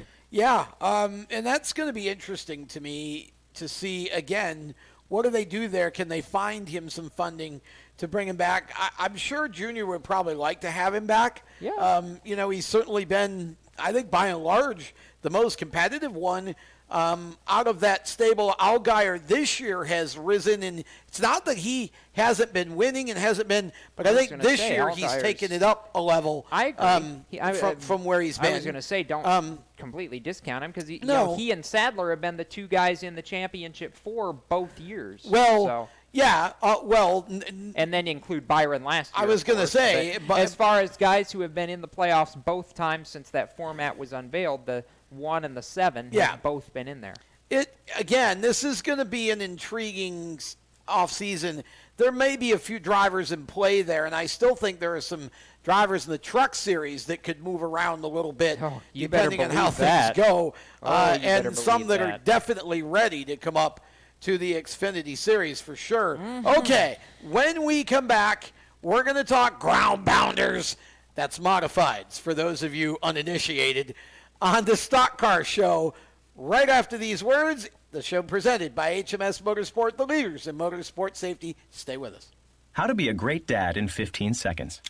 Bike ride, go fish, walk in the park, phone call, milkshake, play catch, picnic, fly a kite, tell jokes, laugh, talk, read a story, tell a story, bumper cars, swing set, bowling, pillow fight, cut loose, stay tight. Whew. Because the smallest moments can have the biggest impact on a child's life. Take time to be a dad today. Call 877-4DAD-411 or visit fatherhood.gov. Brought to you by the U.S. Department of Health and Human Services and the Ad Council. Automotive technicians and auto service trainees, how would you like to work at the beach and perform for one of the best car care centers in the nation? Louis Meineke is now looking for skilled automotive technicians to join their award-winning team. If you're a gearhead that knows his or her stuff, or a young up-and-comer that has the motivation and drive to succeed, then you need to make this call today. 302-827-2054. Louis Meineke Car Care Center, located in beautiful Lewis, Delaware, offers a highly competitive compensation plan, great benefits, a flexible schedule, and did we mention that you're going to be working at the beach? Plus, there's a signing bonus for the right candidates. Technicians must be ASE certified and have a minimum of 6 years experience. Beginners advance at your own pace in one of several entry-level positions. But whatever you do, don't wait. These jobs will go fast. Call Tim at 302-827-2054. That's 302-827-2054. Louis Meineke Car Care Center. Rev up your career. You hear that? That's the sound of America's only sports car. That's right. It's a Corvette. But not just any Corvette. It's your Corvette. It's that who cares if there's traffic part of your day. And this can be you when you come to Cooper Corvettes. With 60 years of Corvettes to choose from, there's always a Corvette in your budget. And they'll service any Corvette you bring in. Cooper Corvettes on Route 1 just north of Quantico and Triangle. Call, click, or visit CooperCorvettes.com. How to deal with someone who says that's so gay. Outsmart them. This party is like so gay. Totally. Excuse me, but did you ladies know the word gay used to mean happy or excited? Then it became a word used to describe gay people. Then somehow it came to mean dumb or stupid, which is how you just used it, which is not very nice. Ew, that guy is on the football team and super smart, and he totally hates us now. Totally. When you say that's so gay, do you realize what you say? Knock it off. Learn more at thinkbeforeyouspeak.com. Hi, I'm Brandon McReynolds, and you're listening to Race Talk on the Performance Motorsports Network. Now back to the show. Thank you, Brandon McReynolds. Welcome back to the Stock Car Show, as we broadcast live on the Performance Motorsports Network, Spreaker, and, of course, our Race Chaser Media Facebook page, live streaming video. If you want to actually be able to chat with us, you can do so by going to the Race Chaser Media Facebook page when the show is on live, which is every Monday night at 7 Eastern. You can also listen to us, as I said, on Performance Motorsports Network or Spreaker, and on demand at a number of platforms for podcasts. So just search Race Chaser Radio on more your platforms favorite than I have fingers. Yeah, well, no, I don't think it's quite that many yet. But, it's close. It's getting close. Okay, Modifieds. We're going to Bristol. And I gotta say, of all the races that take place at Bristol every year, and the trucks are it's doggone near a photo finish in my head for most exciting. But the Bush's Beans 150, it's the 11th race in the championship, the third race in the month of August for the modified teams. This is going to be a battle royal, I believe, because I see this being a pivotal race in the championship.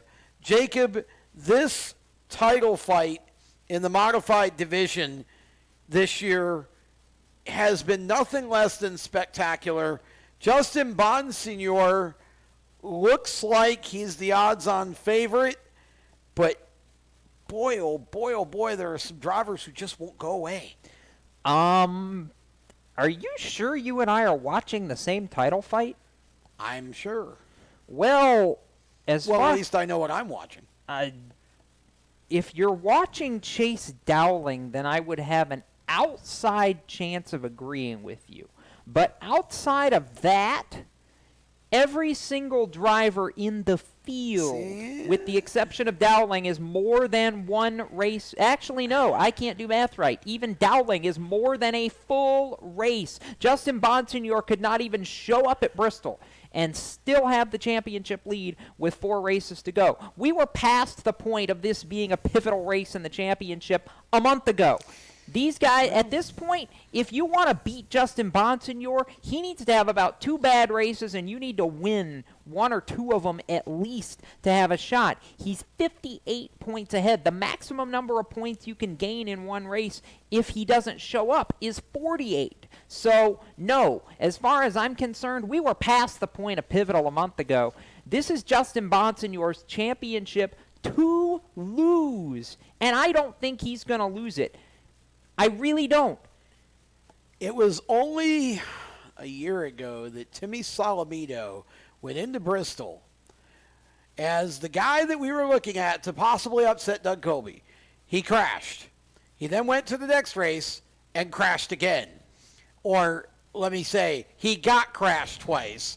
Didn't either one of them weren't his fault, but I agree with you that this certainly is a good position for Bonsignor to be in. And yes, it looks bad. No, I am not counting out Chase Dowling because I think Chase Dowling is capable of winning. Now, with that being said, I don't think Bristol would be a race for him to win. So I think he needs I disagree because Chase performed at Bristol last year. Well, he did, but you look at the entry list here, and, Patrick Emmerling is just nuts at Bristol. John McKennedy is entered in the Baldwin 7. Yeah. You've got Kobe. You've got Burton Myers. You've got Seiss. I mean, it doesn't matter. It doesn't matter if somebody besides Bonsignor wins. All Justin has to do is finish in the top 5 between now and the World Series, and he wins the title. But that's not the discussion we're having at the moment. The discussion is that I don't believe Chase Dowling is as likely to win here as he would be somewhere in New England because this is a bit more of a stacked field. Now, if you want to go back to the championship chase, I think this is a track, however, that could bite Justin Bonsignor because Bristol's a track where you generally don't just spin out. If you get in trouble at Bristol, you're breaking some things and you're probably not coming back into the race. So it's going to be important here, I think, for Bonsignor to get through this one. Because if he gets through Bristol, I see no reasonable chance after that other than maybe Oswego, where Bonsignor could have a track that bites him. The rest of the tracks on the schedule, to me, are very favorable for Justin. And even Oswego is a track where he's used to finishing up toward the front. Well, this may be, with the new car, the new situation, the time he goes and wins that race at Oswego. I agree with that. In a couple weeks. I agree with that. I'll also pull the Bristol card back on you. He's used to finishing well at Bristol as well. He's got 8 career starts there. He's finished top 5 in 4 of them. He's finished in the top 10 in 6 of them. Yes. He's a 2-time pole winner there. Just because he hasn't won there, again, he's the mantra of consistency. I'm he's not good at staying out of trouble there. I'm not disagreeing with you based on stats. I'm only saying this is the one track that, like Loudon, it can bite you no matter how good you are, and it's an outlier. This, if there's going to be an upset here, if there's going to be an opportunity, it's going to depend on not a good day for Bonsignor at Bristol. If we get past this one, if he finishes top 5, right. If he finishes top 5 on Thursday night, this championship is over. Absolutely, unequivocally. If Justin Bonsignor gets out of Bristol with a top 5 and extends his points lead, or even maintains his points lead, this championship, read my lips, over. Yeah, I agree. Now, with that being said, who wins Bristol? The same guy who's won 50% of the races on the schedule. Justin Bonsignor. This track has eluded him for too long. I believe the 51, with everything that they've done this year to improve that team, finally checks Bristol off the list. Okay. I'm sorry if it's a 2-inch limb. I believe it. I really do. I'm going to tell you, I don't think Bonsignor will win Bristol. I do think he'll probably finish well enough to kind of keep that scenario that we talked about. He'll run top 5, top 7. So why are you trying to convince me that he's going to get taken out? I'm not convincing you. I'm saying I think this is the one track that could derail him to keep the championship fight going, because it's fast, and like I said, it's rare that you just have a minor wreck at Bristol. If something happens, you're generally in big-time trouble. And this field is more stacked than most of the fields we're going to see the rest of the year. But my argument there is that he's going to be so fast that he's going to be ahead of all the trouble because he'll be leading. Well, okay. You're certainly entitled to that, and it's hard to disagree. I'm just not picking him to win. I do think he finishes well enough to basically ice the championship, though. The guy I'm picking to win is John McKennedy. I think McKennedy goes out and gets a win, and I think the guy that's going to be chasing him to the finish line, Patrick Emmerling. Emmerling did everything, and first of all, even the fact that we're discussing this, okay, he's got Jan Leedy for his crew chief. He's not a Tour Series regular. He's not a guy that you normally would put at the front of a field, and we watched him run like the wind at Bristol. I think Emmerling and McKennedy are the guys that are going to dice it out here. Bonsignor certainly will be there. I love the fact that Tommy Catalano is coming down from Western New York. He's entered in the number 54, one of the family vehicles, Catalano Motorsports vehicles. This is a young driver, for those of you who don't know, who is, gosh, I'd have to count. He may be 4th generation in the Catalano family. His mom is Amy Catalano, and a great driver in her own right. Tommy can run anything. I've watched him run well in a TQ. He runs a modified. He runs a sportsman. I mean, anything he drives, he runs well in. Not sure he contends for the win, but I do think he's going to make a good showing for himself at Bristol. 25 cars. Which, that to me is disappointing. Entered, yeah. Well, again, unfortunately, part of that, the problem there is that the Southern modified lineup has just been about decimated because NASCAR combined the Tour and made it basically a northern thing. And I want to add, by the way, when you talk about the cars on the entry list, one very, very big notable that's not on the entry list is a 2-time Bristol winner in the modifieds, Ryan Newman. Is That's shockingly true. Yeah, not. He's not. You're right. Well, Kennedy's driving the there. Well, too, no. It's not like There's a difference between the Baldwin 7 and the 7NY, right. which was Bono Mannion's car. Yeah. Two totally different things. Yeah, that's right. That car is not even that I can see not even on the entry list. The sister car is entered, the 77 of Gary Putnam. But no, Bono's car with Newman is not on the entry list. Interesting. Yeah, I think this is going to be an interesting race. If Doug Coby is going to really convince anybody that he's back for just more than a little bit, he's got to go out and win this. He's 99 points out, no way in. Well, he's not going to win the championship, but I'm just saying. no way on this. If he's going to convince anybody that he's even a contender to win races from here on out for the most part, I think he's got to run for the win, or at least run up front at Bristol. I mean, considering he's finally the most recent winner on the season. Well, yeah, that helps. But it only took him 2/3 of the year to remember how to win. Again, major disappointment this year for. I mean, okay, let's be clear. This is the Jimmy Johnson syndrome. We've been so used to them winning championships that all of a sudden, oh my gosh, they're 5th in points. Everybody's freaking out because Doug Coby's being a major disappointment. It is what it is. You're not. We all knew eventually the run would end and perfection would cease. It happens. Okay. I have a feeling. My gut tells me he'll come back. He'll probably come back next year, win 75% of the races, and we'll have forgotten this year ever happened. Well, it maybe. Jimmy, it didn't work for Jimmy this year, but maybe it will for Doug. Gosh.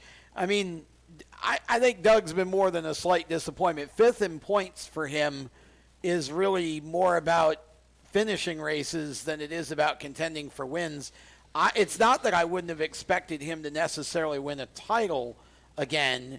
You're not going to win every championship, of course. He got wrecked out of a few races that wasn't his fault. Yeah, he though. did. That's Let's true. be clear. But he hasn't even really shown the speed to be racing for wins at a lot of these tracks. So kind of an interesting year for Doug, but we know he can bite you at any time, and Oswego is certainly a track that Doug Coby likes. Well, it's a feast or famine thing. He's either been on the podium or he's gotten wrecked pretty much. I mean, the rate, in the last 5 races, or in the last 6 races, he's been 3rd, wrecked at Langley, 3rd, wrecked at Loudon, he won Stafford, and 3rd at Thompson. Yep.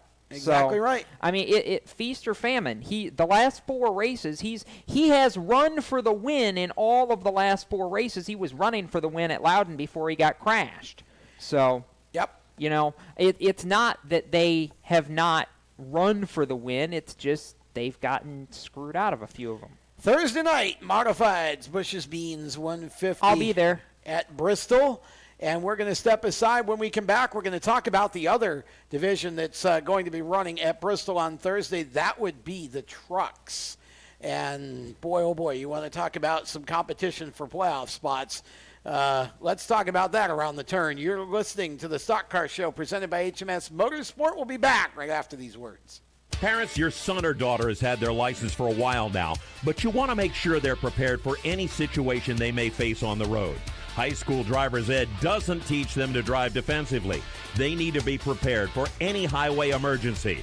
For less than a month's insurance, and a whole lot less, BSR instructors at Summit Point Motorsports Park in nearby Summit Point, West Virginia, will teach your son or daughter how to respond instantly and positively to unexpected situations on the road.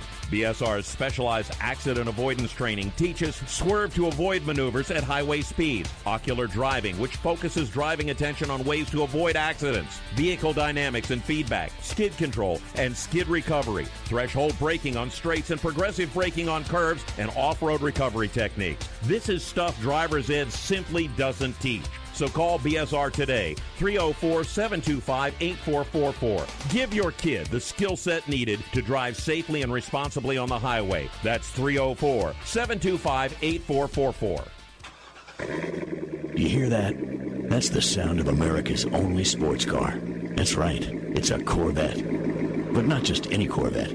It's your Corvette. It's that who cares if there's traffic part of your day. And this can be you when you come to Cooper Corvettes. With 60 years of Corvettes to choose from, there's always a Corvette in your budget. And they'll service any Corvette you bring in. Cooper Corvettes on Route 1 just north of Quantico and Triangle. Call, click, or visit CooperCorvettes.com. HMS Motorsport is the leader in motorsport safety. HMS serves the majority of Monster Energy NASCAR Cup, Xfinity, Camping World Truck, IndyCar, and IMSA WeatherTech teams, as well as countless SCCA and club-level racers and driving enthusiasts throughout North America. Featuring world-renowned brands like Schuberth helmets, Schroep belts, Adidas suits and shoes, Lifeline fire systems, and even Racecom radio kits, HMS has the right product for your type of racing and your budget. Their representatives are experts on only one thing: making your track driving as safe as possible. With locations in Mooresville, North Carolina, and Danvers, Massachusetts, the HMS staff is always ready to take the time to help you find the right product for your safety needs. Don't settle for second when it comes to motorsport safety. Stop in to HMS Motorsport. Visit them on their website at hmsmotorsport.com or send them a message on Facebook and tell them the folks from PMN Radio sent you. Hi, this is John Ondrasik of Five for Fighting, here for RAD, the entertainment industry's voice for road safety. You know, style is a personal thing, and your lifestyle is your business. But if you take it on the road, it becomes everybody's business. So please, plan ahead, designate before you celebrate. Friends, don't let friends drive drunk. A public service announcement brought to you by RAD, the National Association of Broadcasters, and the Ad Council. Hi, I'm Cole Custer, and you're listening to the Performance Motorsports Network, the voice of motorsports. Welcome back. It's the Stock Car Show. We are presented by HMS Motorsport, the leaders in motorsport safety, and we continue with conversation. We're going to turn to the Truck Series, Camping World Truck Series at Bristol this coming Thursday, and we had a race at Michigan this past weekend for the trucks, and boy, Cisco, Brett Moffitt, you talk about refuse to lose. Brett Moffitt goes and gets another win in the Truck Series, and again, this was a last lap, end of the race. He led 5 laps in this race is all he led, but it was enough to get him the win. Johnny Sauter and John Hunter Nemechek, Noah Gregson, Todd Gilliland follow him across the line, but doggone, Brett Moffitt, what does this guy have to do? Somebody needs to, come on and sponsor him and make it like a 2 or 3 year deal or something. Right. It's so many different parallels to the Bubba Wallace situation. It really is, to where he's performing well. He's a championship caliber truck, and he doesn't have money for whatever reason. There's so many parallels here, and it's frustrating because it seems to be stamping out some of these smaller teams that have the ability to go up and beat the big guys, even the big guys who have the opportunity to go out and, compete at the highest level and be successful. It's just the dots aren't being connected for some reason. Is it a Hattori problem? Is it a Moffitt problem? I don't know. I mean, I don't think it's either of those. I mean, Shiggy Hattori is one of the I coolest hope dudes not. in the garage. I really do. And Brett Moffitt is as well. It's just a situation where they haven't found the right situation yet to really bring the big bucks in. Certainly Moffitt proving he can get it done on the track. we look at the playoff situation in the Truck Series, and this to me is where it gets really interesting, because I was looking earlier on at some of the drivers who really need to win to get in. And, we talk about Todd Gilliland because Todd is certainly one of those who needs to win to get in. And the interesting thing about this, Randy, is I can't believe it's come to this. I am shocked that Todd Gilliland has not yet won I know he started late in the season, but he's done everything but win a truck race. That's true. He's arguably got probably the second best truck just compared to that whole team, because it's the 4 truck. So, Christopher Bell drove that truck. Eric Jones drove that truck.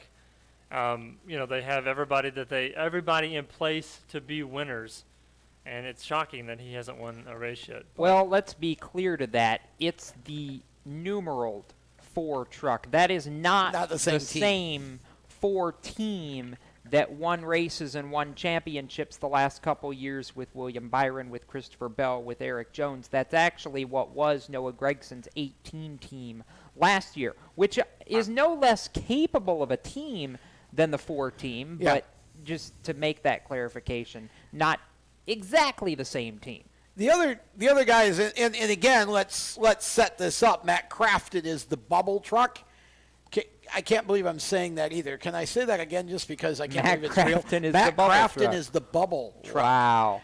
Who would have believed that? Not me. 94 points to the good. Myatt Snyder, Cody Coughlin, Dalton Sargent, and Gilliland are the next 4 in line. All are over 2 races back. So win to get in, and I'll go around the table again. Jacob Seelman, Myatt Snyder, Cody Coughlin, Dalton Sargent, Todd Gilliland. Do you see any of those 4 winning at Bristol? Remember, this is the last regular season race for the trucks. Any of those 4 win and get in?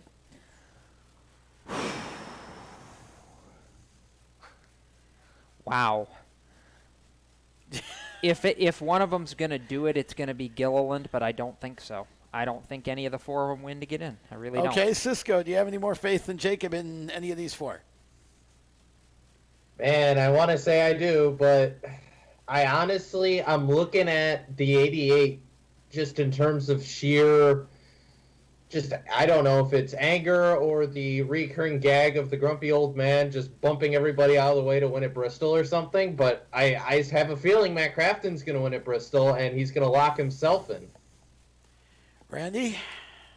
Well, I mean, of the 4, Cody Coughlin's the only one that's not a rookie, but looking at performance over the last couple of weeks, Dalton Sargent's really been coming on a little bit stronger in the last few weeks. So I don't think he can win, Randy. I don't think he can, but I think the 8 drivers that we see right now are the 8 that are going to go make it to the playoffs. I agree. I just don't see Todd Gilliland winning at Bristol. I would love to see Todd Gilliland win at Bristol, but you look at the drivers that are in the playoffs, never mind the rest of the field. Johnny Sauter, Brett Moffitt, Noah Gregson, Justin Haley, Ben Rhodes, Grant Emfinger, Stuart Friesen, and Matt Crafton.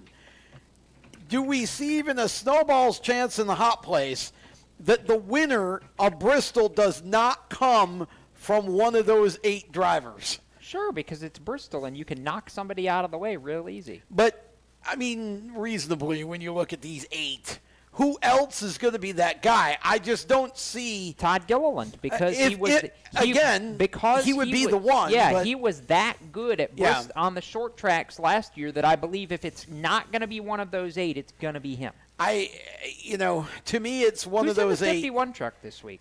I want to say it's Burton. I looked at hang on.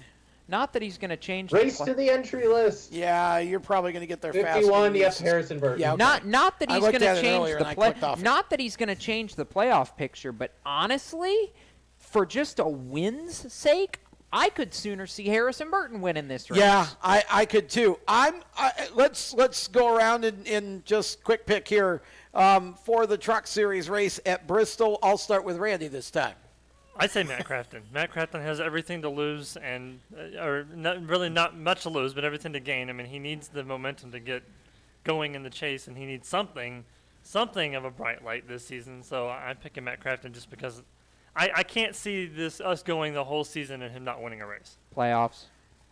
Yeah, there is that. Okay, Cisco. I said it earlier. I agree with Randy. I think the 88, just out of sheer being a veteran in the series and taking not taking no for an answer, he's going to make Bristol happen one way or another. Jacob? You're having the hardest time with picks today. Well, no, not just with just with the Truck Series, because it's interesting where we've ended up right now. You know what? Who wins Bristol? Brett Moffitt. Well, that's you can't get sponsorship after winning 2 in a row. I mean, seriously, what is going on? Well, that's Brett Moffitt wins Bristol. Jacob needed a 2-inch limb to hang on to because he lost Jimmy Johnson this year. but remember who won Bristol last year? Well, I'm not disagreeing with you. I am disagreeing with your pick though, but only by one spot of the points. Noah Gregson, I believe, goes out and gets the win at Bristol. And the truth is that I really think that Stuart Friesen has a great shot to win, but every time I pick him, he doesn't, so I'm not picking him. In so hopes I'm that thinking, he will. Yeah, I'm thinking that he'll go out and win now because I didn't pick him. But Noah Gregson, I think he's had, I mean, at Pocono he was too sick to race, and then he had the disappointment last week. I think Noah Gregson goes out and gets it done at Bristol, and what you see for the top 8 in the points going into the playoffs, that's what we're going to have. And before everybody starts yelling at me, just let me clarify something. I did screw up just now. I said Bristol last year. What I meant to say was Bristol a couple years ago. Well, I knew what you meant. Referring the surprise win by Ben Kennedy. Now, I'm not saying that Brett Moffitt would be a surprise win, but this is a track where the big teams don't always win everything. And we know Ben Kennedy won't win because he's now running. Yeah, the he's truck running series, the Truck Series. as opposed to racing in the Truck Series. Yeah. So I guess you could consider that a win for Ben Kennedy, but not in the sense that we're discussing here. So I think what you see is the top 8. All of them make the playoffs. Boy, I feel bad for Todd, but it's tough when you start late and then have to. You know, it seemed like he just never quite got there, and he's had some bad luck too along the way. I think Todd, I got a 2-inch limb for Jacob. Oh yeah, okay. You know who finished 8th at Bristol last year? Who did? Parker Kligerman. Ha! Well, you know who's going to be starting in his truck once again at Bristol? Parker Kligerman. Correct. Well, how much? I would. They would burn the place down if Parker won Bristol. Yeah, they really would, considering that. You know, that's basically home track for the truck. Now, the question becomes, is he going to be an in-race reporter? Because I hope so. That would be a lot of fun. But is it Fox broadcasting that? Yeah. Yes, it is. It is Big Fox. Doesn't mean they couldn't copy NBC and do an in-race reporter. I think. But I think there's a contract there that probably says that Parker can't be on that broadcast in that respect. Oh, that's right. Yeah, because you're right, because he works for NBC. Yeah, exactly. With that, we'll step aside. We've still got one more segment. We're going to get dirty. When we come back on the Stock Car Show, hide the kids for the next segment. Not really. Back with more of the Stock Car Show presented by HMS Motorsport, the leaders in motorsports safety, right after these words. When do you think of a plumber? Like most people, even if it's an emergency, you can be confident about who will arrive to help you. For quality and reliability, count on someone you can trust. Call on the plumbing services of Hague Quality Water of Maryland. Plumbing doesn't have to be an emergency. We handle all kinds of preventative maintenance too. Hague Quality Water of Maryland is family owned here in Annapolis since 1993. For a refreshing choice, call us at 888-84-WATER or visit us online. Here at Lewis Meineke, we're more than just your average car care center. Hey, it's Dave, your neighbor from Lewis Meineke. Whether you need an oil change, brakes, tires, or anything under the hood, we've got you covered. Take advantage of our free check engine light service as well. Yes, free. And don't forget about our free shuttle service. Never stress, we'll take care of the rest. On with life. Give us a call at Lewis Meineke, 302-827-2054. Every 30 minutes, another innocent person is killed due to a drunk driver. My best friend. My brother. My poor grandchild. My sister. My father. My husband. My mom. My mommy. Well, I've been afraid of changing, 'cause I've built my life around you. Stop these tragedies before they happen. Don't drink and drive. Do you love the sound of high-revving motors and the smell of burning rubber? Do you want to get your car sideways right at the ragged edge of control? If you've always wanted to try drifting or learn to improve your drifting skills, Summit Point Motorsports Park, the Mid-Atlantic's premier motorsports facility, has the expert instructors and the specialized track to teach you how to drift and the skills necessary to drift competitively. From skid pad to open sessions, Summit Point Motorsports Park has the safe and open environment that allows drifters of all skill levels, new to intermediate, to get sideways and smoking. With a focus on safety and the skill set necessary to drift competitively, Summit Point Motorsports Park's Drift Nirvana is just the thing for you. Call for your reservation today, 304-725-8444. Or for more information, go online, summitpoint-raceway.com, or you can email them at office@bsrinc.com. Drift Nirvana, getting you sideways the right way. If you own a gun, you have a full-time responsibility. When you aren't using it, be sure it can't get into the hands of curious children, troubled teenagers, a thief, or anyone else who might misuse it. Your family, friends, and neighbors are all counting on you. Remember, always, lock it up. For more information on firearm storage safety, visit ncpc.org. This message brought to you by the National Crime Prevention Council, the Bureau of Justice Assistance, and the Ad Council. I'm Dalton Sargent. You're listening to Race Talk on Performance Motorsports Network.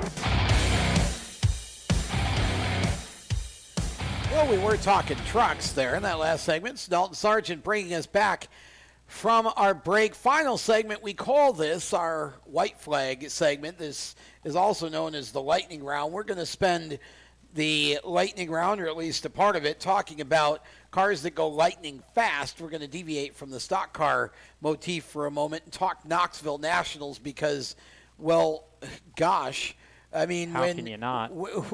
When you have a guy that wins $150,000 by 0.133 seconds, the second closest finish in Knoxville history, and his name is Brad Sweet, and he runs for Casey Kane Racing. You want to talk about that? He beat Donnie Knoxville to the line by, well, about a whisker. Half a car length. Yeah, and got the win there.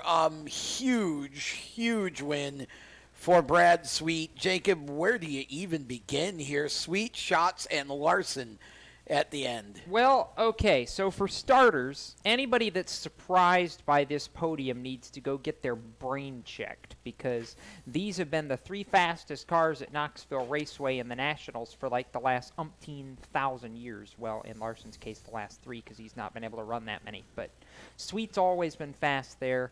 Donnie Knoxville's finished first or second there in 14 consecutive years, so you know he's going to be there always. But Brad Sweet has done everything but win the Nationals in the last couple of years, and this week he could do no wrong. The Capitani Classic, which is the annual opener to Knoxville Week, the Sunday preceding the Nationals, he went out, drove away from the field, led every lap, won that race. Thursday night for his preliminary night qualifier, went out, led virtually all the race, started sixth, got to lead in like a lap, won that, earned the pole by earning the most points on his qualifying night for the Nationals finale on Saturday. Saturday night, starts from the pole, leads all but 2 laps, turns back, a bit of a charge from his soon-to-be brother-in-law, Kyle Larson, right after the halfway break, gets back in front, drives off, wins the race, despite a green-white checker finish in which Donnie had a shot at him, but messed up off turn 2 and couldn't quite get it done. Needless to say, the Napa 49 was the fastest thing on Knoxville Raceway's Marion County Fairgrounds dirt all week long. There was no stopping him. And he earned every bit of that victory. You don't just beat Donnie Schatz at Knoxville. And what I thought was cool was Donnie was before Brad even completely was out of the car and hooping and hollering on the wing, Donnie was over to the car to shake his hand and congratulate him on doing some incredible things out there. And the raw emotion in that Victory Lane interview that Brad gave, he was in tears giving that Victory Lane interview. That's what the Knoxville Nationals means to a driver, to sprint car racing, when you win it. Not just if you win it, when you win it. That is what the Nationals means, and that's why I love this race. For Casey Kane, this is big. It was Casey's first win in the Nationals as a car owner after quite a long time of trying. As Casey referenced in his interview, Donnie's made us finish second here how many times now? We were sick of it. So they finally went out and did something about it. That was cool. Larson being on the podium again, boy, you have to believe he's going to win one of these things sooner or later. And the problem with Donnie finishing second this year is now, of course, he's going to get mad. He's going to come back and he's going to blow the field away by 10 seconds next year. Well, probably will be a problem for Donnie. I don't think he'd see that as a problem. I thought the coolest part of that whole thing was, for those who don't know, Kyle and Brad have something in common in that Kyle is dating Brad's sister. I mentioned his, that's Brad's soon-to-be brother-in-law. Yes, and Brad's comment I thought was funny. This is the first thing I've ever beaten Kyle at, and it was a big thing. I mean, that was a $75,000 plus there, because obviously going from second to first, you pick up $75,000. He gets $150 for the win. And, I mean, Casey Kane Racing, I feel like, really needed that. Absolutely, they needed that. That's one of those confidence boosters that, helps an entire organization to go and win a race like the Knoxville Nationals. So, a huge win there. Jacob, I'm going to give you a minute or two here because there were a number of other storylines. Cisco, stop. Stop. In our chat right now and breaking you guys up. In our chat, Cisco says, "So Brad, sweet to the 95." No, not going to happen. I don't think Casey will get out of the car and reward Brad with a cup ride next year. I don't even think Brad would want to do that. No. You talked about some of the other storylines from Knoxville. Give us in about there's about 50 of them. In about 2 minutes, I can maybe give you 8 or 10. Okay. All right. One at a time so we can discuss. Just going down the order for a minute. Obviously, the podium we just talked about is a story in itself. But the guys just off the podium, Aaron Reitzel, a top 5 finish in the 87 car, repping the All-Star Circuit of Champions. Now, I can't confirm or deny this, but it was a bit, from what I've heard from people up at Knoxville, it was a bit of a rocky week for Aaron for some things off the racetrack. But, putting all that behind you, going out and going a great top 5 run in the 87 car, that's a really good way to put a lot of eyes on you for the right reasons very, very fast. And for Reitzel, this is a year in which he got his first World of Outlaws victory. He's been very strong on the All-Star side this year. That program is growing and growing in a hurry. Great run for him. Second point, driver I want to highlight, how can you not? He was the sentimental favorite all week. Carson Macedo and Jason Johnson Racing 41. Really 10 days worth of greatness. He won a preliminary feature for the 360 Knoxville Nationals, finished second to Terry McCarl in the finale to the 360 Nationals, goes out, runs podium in the Capitani Classic, goes to Tony Stewart's number 14 car at Southern Iowa Speedway in Oskaloosa for a 360 race on Tuesday night, wins that at the same track where Tony broke his leg a few years ago, by the way, so that was a little redemption for Tony in that regard, too, winning as a car owner there. Comes to Knoxville for the 410 Nationals, locks in on his qualifying night, runs top 10 virtually the entire race, finishes with a top 10, almost a top 5 for the JJR 41 team. You can't ask any more of barely above age, 19-year-old kid from California, than to do what he went out and did the last 10 days. And I believe that Bobby Johnson, Philip Dietz, at least I hope, will reward him with some additional starts in this car down the road. I know they'd like to run some more races. I hope that Carson's earned an additional opportunity with them. If not with them, surely with somebody, because he has been so impressive in that car this year. Third storyline I think deserves some real talking points is obviously Gio Scelzi in the Indy Race Part 71 car. Broke a nearly 30-year-old record held by Jeff Gordon. He locked in on his preliminary night and ended up at 16 years, 8 months, becoming the youngest starter in the history of the Knoxville Nationals, breaking a record set in 1989 by Jeff Gordon, who was 18 years old at the time. Gio, almost 2 years younger than Jeff when he makes his first A-Main start. Talked to Gio earlier today, actually. He is going to continue in that Indy Race Part 71 car. Bernie Subban has really taken some belief in him, a real liking to Gio with that program. I think you're going to see some really great things out of him. Keep an eye on and Gio's brother Dominic too, making his first A-Main start on the same night after winning the Speed Sport Challenge on Friday night, which is the kind of the bonus race for all the international competitors. Dominic won that to earn the golden ticket into the Knoxville finale. And the final point, Tom, chomp. Both Shark cars in the A-Main, Jacob Allen, Logan Schuchart, both qualifying in, Logan winning one of the 3 preliminary nights. Great run for them, and well wishes to Bobby Allen, who was fighting most of the week with a twisted bowel. We want to see Bobby get back to the racetrack soon, and I know he was hollering that he wanted to be out in time to get to the track Saturday night. Don't think that worked out, but like we said, quick recovery, Bobby. Yes, please. That doesn't even sound good to say. Okay, We've got about 3 minutes or so left here. Real quick, I want to hit one other open wheel story because we can. This is our lightning round question for the night. Okay, Tony Stewart made huge news over the weekend when he announced that he actually would kind of like to go back to Indy, but he would only do it if he could race for the win and not be a sideshow like Danica was this year. Ouch. We're going to ignore the Danica part because we haven't got time for that. Yeah. Okay, you're Roger Penske. How many strings do you pull to put a 5th car into line in time for Tony to run the Indy 500? He ain't getting any younger, Jacob. All right. Here's the deal.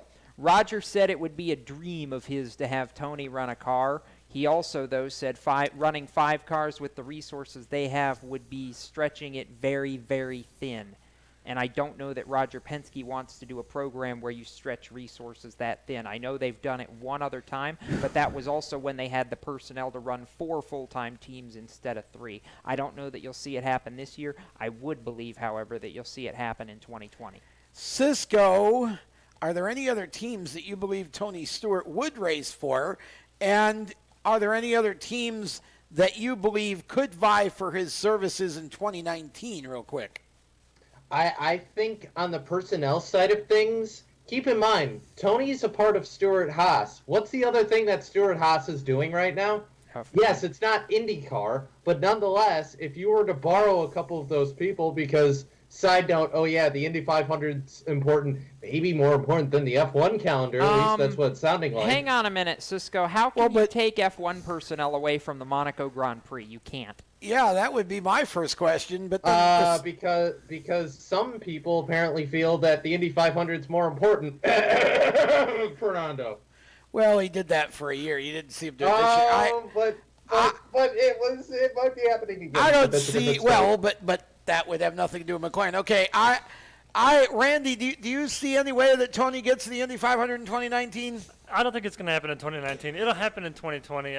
I think everything will fall together, and Tony and Roger Penske will both get what they want, and they'll live happily ever after. I know if I own an IndyCar team and I think I have a shot at winning, I'm doing whatever I can to convince Tony Stewart to come and race for me. Yeah. Not sure, however, that there's going to be a situation like that Although there are a couple of teams that certainly could be interesting. Could be. Including Chip Ganassi. We'll just have to see how this works out. I know who I'd love to see Tony race for, but I don't think it'll happen. AJ Foyt. Yeah. That to me would be the ultimate pair for the Indy 500, but I'm not sure Tony would believe that AJ has the team right now to get it done, though they did come close this year. They did come close. Final shout-out, by the way, from our end to Otto Sitterly, who 1/100th of a second beat Doug Didero to win the race Saturday at Oswego and basically lock up his 8th track championship. 8-time! First one to 8-time! Yes. Thanks to Bob Steele, Sue Mason, all the folks at PMN, and all the folks, Randy behind the glass, producing and hosting tonight that helps make this show possible. That includes HMS Motorsport, the leaders in motorsport safety. For Tom Baker, Cisco Scaramuzza, Randy Miller, I'm Jacob Seelman, reminding you to keep it off the wall, folks. And if you're headed to a racetrack somewhere, we might just see you there. Have a safe racing weekend. Good night. You've been listening to the Stock Car Show on the Performance Motorsports Network. Stay tuned to Performance Motorsports Network for more race talk. For the latest motorsports news, visit RaceChaserOnline.com. The Stock Car Show is a copyrighted production of the Performance Motorsports Network. www.performancemotorsportsnetwork.com. A member of the Scorpion Radio Group Incorporated, and may not be rebroadcast, replicated, or saved in any media without the explicit written permission of PMN. Check out our Facebook page or our section on the PMN website. The opinions expressed on this program are those of the host, co-host, and guests, and do not necessarily reflect those of the management and ownership of either the Performance Motorsports Network or Scorpion Radio Group Incorporated, the advertisers, or the marketing partners. Be listening again next week when the Stock Car Show returns on Thursday night at 7 Eastern. Until then, stay tuned for more great motorsports programming on the Performance Motorsports Network.